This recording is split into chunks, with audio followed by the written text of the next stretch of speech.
So understood? So here what is B1? B1 is nothing but transmitting the value 1. B2 is nothing but transmitting the value 0.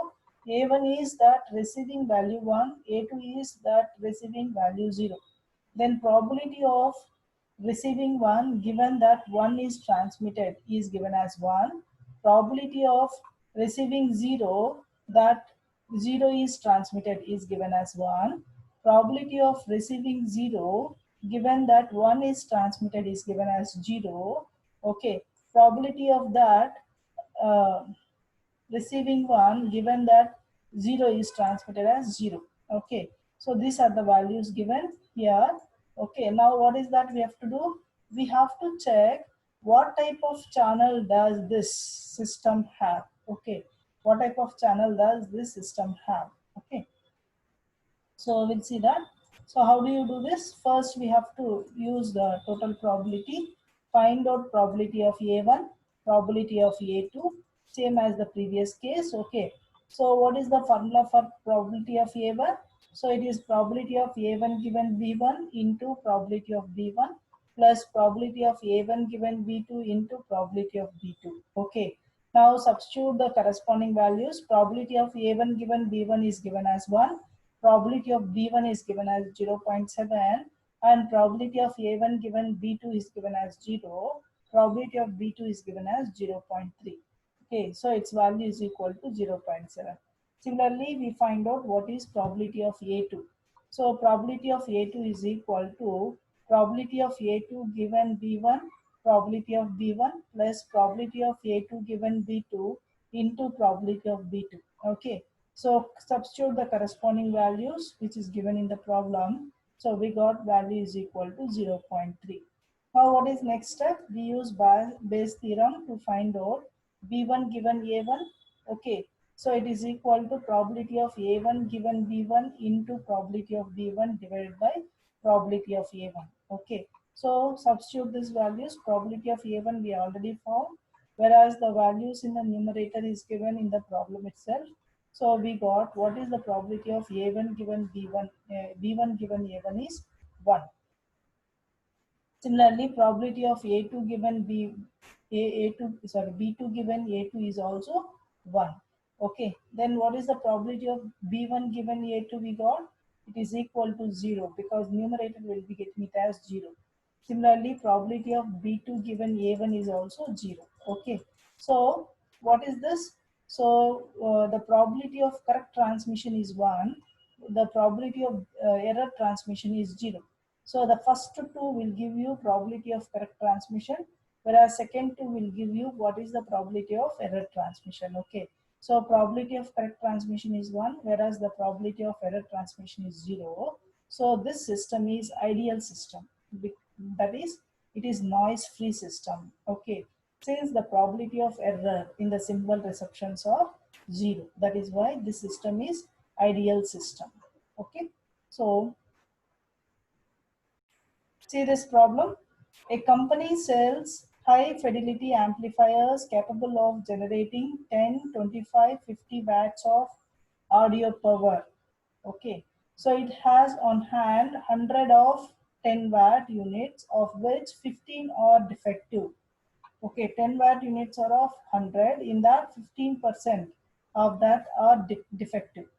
70 of 25-watt units with 10% defective. Okay, so in 70 of 25-watt units, in that 10% are defective. Okay, and it is also given that 30 of 50-watt units with 10% defective. Okay, so what we have to find out here, what is the probability that an amplifier sold from 10-watt unit is defective? Okay, and if each watt amplifier sells with equal likelihood, what is the probability of randomly selecting unit being 50-watt and defective? Okay, and what is the probability that unit randomly selected for sale is defective? Okay, so from the given data, what is our first step? We have to make this table. Okay, so we have discussed that we have amplifiers of 10 watt, 25 watt, 50 watt. Okay. So in that 10 watt total, how many we have? 100. In that 15% of them are defective. So 15 are defective and 85 are good amplifiers. Okay, in 10 watt. Similarly, in 25 watt, uh, totally we have 70. In that 15%. 70 in that how many, what is the percentage? In the 70 we have 10% are defective, no? So in 70 10% are defective, so 7 are defective, 63 are good amplifiers. And similarly in 50 watt we have totally 30 amplifiers. In that 10% are defective, the remaining are good. Okay, and now we just count how many defective amplifiers we have, how many good amplifiers we have. Okay, total number of amplifiers will be equal to 200. Okay, now what is that given? What is the probability that an amplifier sold from 10 watt units is defective? Okay, so what is that? We have to find out the probability that an amplifier sold from the 10 watt unit is defective. Okay, so what is that? We have to find out what is the probability of defective amplifier from 10 watt unit. Okay, so use this conditional probability. It is probability of D intersection, D intersection 10 watt divided by probability of D. Okay, so what is the probability of D intersection 10 watt? D intersection 10 watt is 15 divided by probability of 10 watt. What is probability of 10 watt is 100. So 15 by 100 is the probability of selecting defective from 10 watt amplifiers. Okay, then what is next question? Next question is given that each each wattage amplifier sales with equally likely. Okay, how many wattage we have? 10 watt, 25 watt, 50 watt. All these are sale with equally likely. So what is the probability of 10 watt will be 1 by 3. Probability of 25 watt will be 1 by 3. Probability of 50 watt will be 1 by 3 because these are equally likely, equally likelihood. Okay, having the probability of equally likelihood.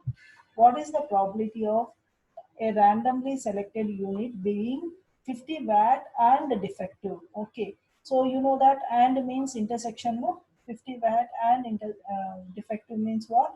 Probability of D intersection 50 watt. Okay, so again we use this conditional probability. It is given as probability of D given 50 watt into probability of 50 watt. Okay, so just now we have discussed that each wattage will have equally likely probability. So probability of 50 watt will be equal to what? It is equal to 1 by 3. What is the probability of D given 50 watt? Okay, probability of defective given 50 watt, it is 3 by 30. So it is 3 by 30. So that what is the probability of selecting a defective and 50 watt amplifier will be 1 by 30. Okay, so what is the last question? Last question is that what is the probability that unit randomly selected for sale is defective? Okay, so what is the probability that unit randomly selected for sale is defective? So we have to find out the probability of D. Okay, so defective item. So we have to use total probability here. So it is probability of defective D given 10 watt into probability of 10 watt plus probability of D given 25 watt into probability of 25 watt plus probability of D given 50 watt into probability of 50 watt. And just now we have discussed that probability of selecting each wattage of an amplifier is equally likely. So that probability of 10 watt will be 1 by 3. Probability of 25 watt is also 1 by 3. Probability of 50 watt will be 1 by 3. So whereas probability of D given 10 watt from the table, we got it as 15 by 100. And this also probability of D given 25 watt will be 7 by 50, 7 by 70. And whereas probability of D given 50 watt will be 3 by 30. Okay. So what is the probability of selling defective amplifier will be equal to 0.1167. So see this problem.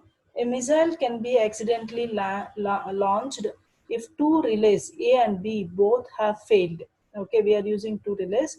If both the relays are failed, then missile can be accidentally launched. The probability of A and B failing are known to be, what is the probability of A will be 0.01. What is the probability of failing B, second relay B will be 0.03 respectively. Okay. It is also known that B is more likely to fail if A has already failed. Okay, so if probability of B given A, okay, probability of B more likely to fail if A has already failed is given as 0.06. Now what is that we have to do? We have to find out what is the probability of an accidental missile launch. Okay, the next one is what is the probability that A will fail if B has already failed. Okay, and the next one, or events A fails and B fails statistically independent or not, we have to find out. Okay, so when this missile will launch, okay, when this missile will launch accidentally, it is equal to when A fails, intersection B fails. If both A and B fails, in that case, missile will launch accidentally, yes or no? So probability of A intersection B intersection, A intersection B. Okay, so use this conditional probability. So it is given as probability of B fails given A fails into probability of A fails. Okay, so it's already given what is the probability of failing B given that A is already failed is given as 0.06 in the problem. Okay, into what is the probability of A? Probability of A is also given as 0.01. So it is equal to 0.006. This is the probability of launching missile accidentally. Okay, so next, what is that we have to find out? We have to find out what is the probability of A fails given B fails. Okay, so that is probability of A fails intersection B fails divided by probability of B fails. Okay, probability of A intersection B fails. This we already found, it is 0.006. Okay, divided by what is the probability of B fails will be 0.03. If you substitute, what is that we got? It is given as 0.02. Then we have to check whether these two are independent or not. To check the independence, what is the equation here? So the equation for checking the independence is given as probability of A intersection B should be equal to what? Sorry, probability of A intersection B is equal to probability of A into probability of B. So if this condition is satisfied, then we say that these two are independent. Okay, so that is why we will be finding what is probability of A fail into probability of B fail. Okay,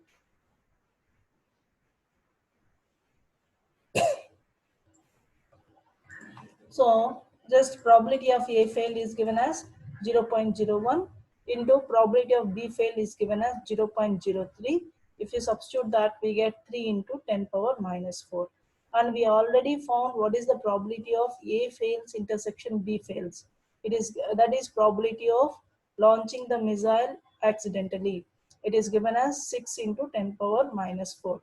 Since these two are not equal, if these two are not equal, then we say that these two are not statistically independent. So the events A and B are not statistically independent, because for the events to be statistically independent, it has to satisfy this condition. Okay, so that is probability of A fails intersection B fails should be equal to probability of A fails into probability of B fails. Then these two are statistically independent, and otherwise these two are statistically dependent.